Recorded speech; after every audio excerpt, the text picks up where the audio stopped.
Good morning, dear student. Today we are going to study English subject through English Bal Bharti textbook Standard 6. Here is a chapter named 2.1 The Clothesline from the unit number 2. Dear, before I start this poem, I would like to give a short introduction. This poem is written by Chauret Dual Core. She is talking about the poetess is describing the clothes on a clothesline in a very imaginative way. She says that the clothes appears as if they are dancing hand in hand in a row.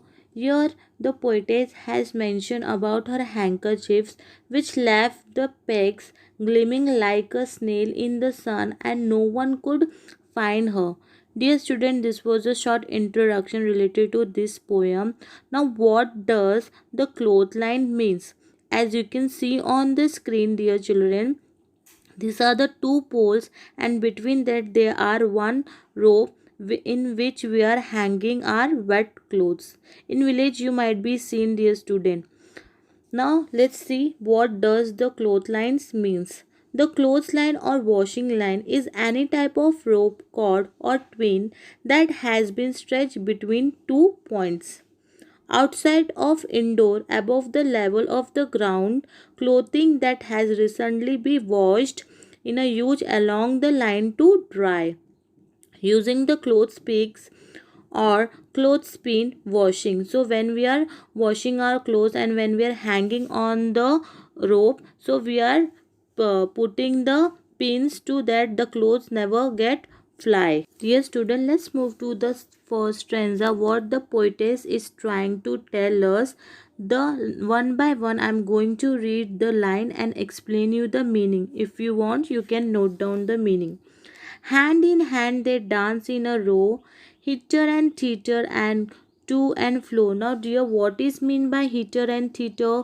Hitter and thither means many different direction. When we are putting wet clothes in a row, so when the wind blows, so it moves into the different direction.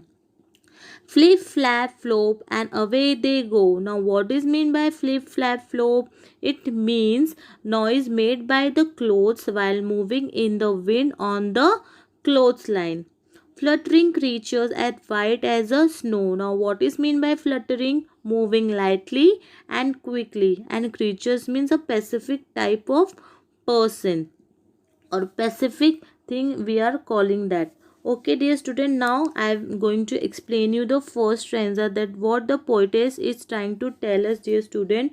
The poetess Chauret Dual Cole is talking about the clothes hanging on the clothesline.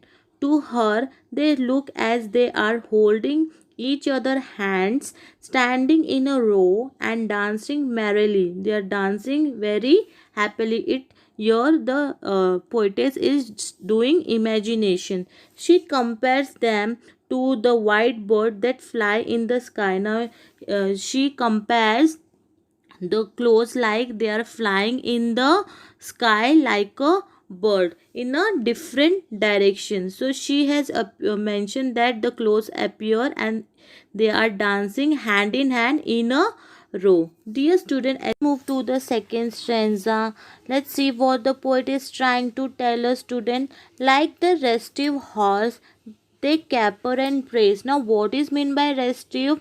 Restive means restless, unable to remain still, not can remain at one place. Caper means leap, skip, or dance about in a living, playful manner. Praise means walk or move with a high steps. Like fairy tales, witches they widely dance. Now what is meant by fairy tale, dear student? As you can see on the screen, all the fairies, all the witches are make a circle and in the middle there is a fire and they are enjoying the dance. Widely means violently.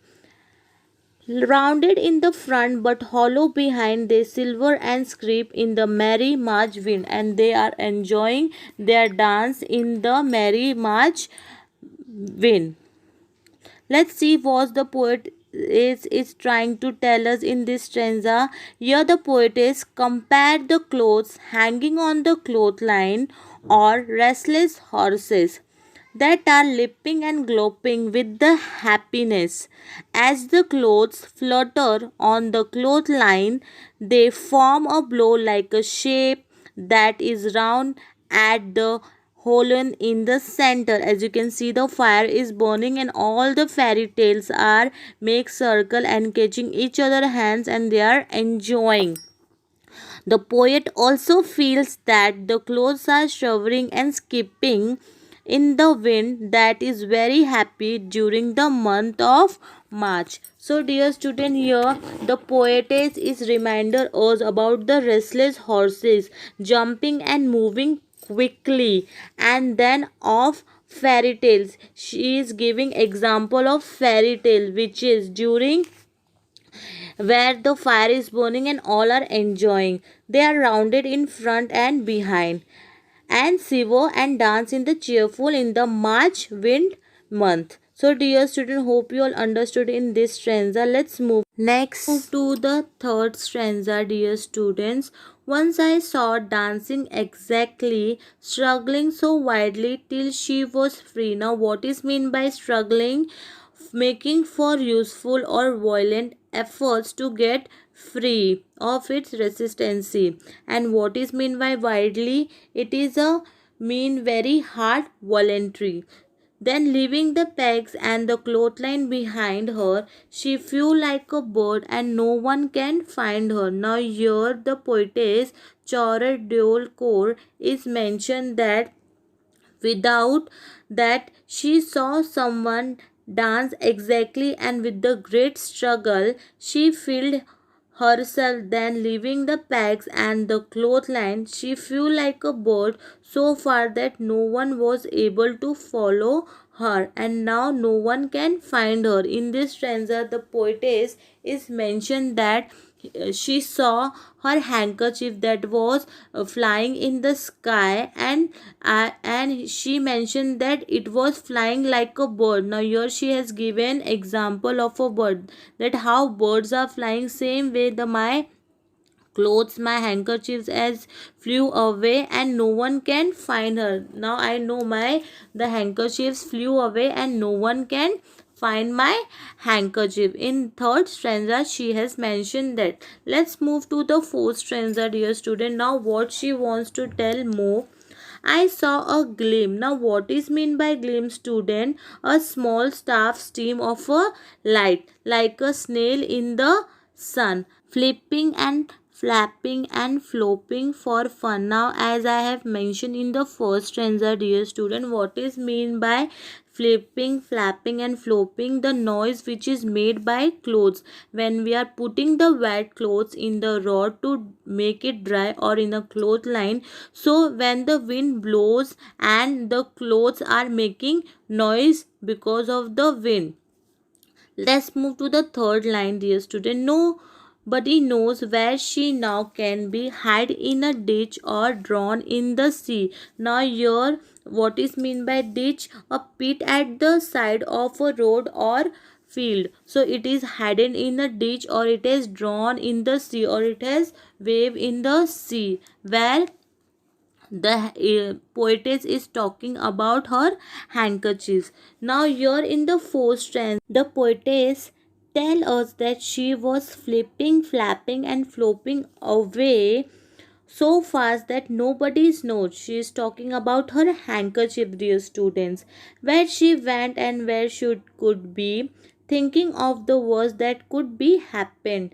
That poetess wonder whether she is hiding in the ditch or may have drawn in the sea. So now the poetess is starting doing wondering. Let's move to the last two line, dear student.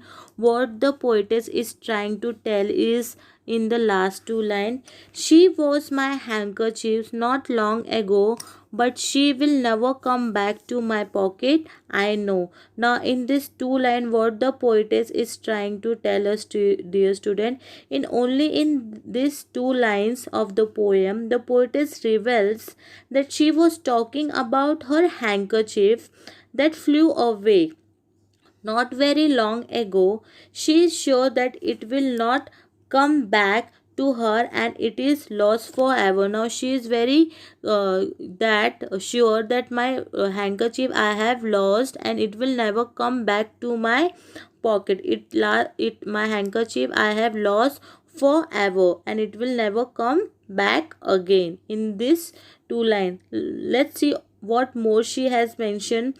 The poetess being the poem with a happy note. Now she is giving the happy note of the clothes dancing on the clothesline, but she ends it with a sad note of her handkerchief flying away and never come back. So she has described this poem very beautifully. At the end she has end this poem by saying sadly that her handkerchief she has lost and it will never come back to her. Dear student, hope you all understand this beautiful poem. Thank you dear student. Take care. Bye bye.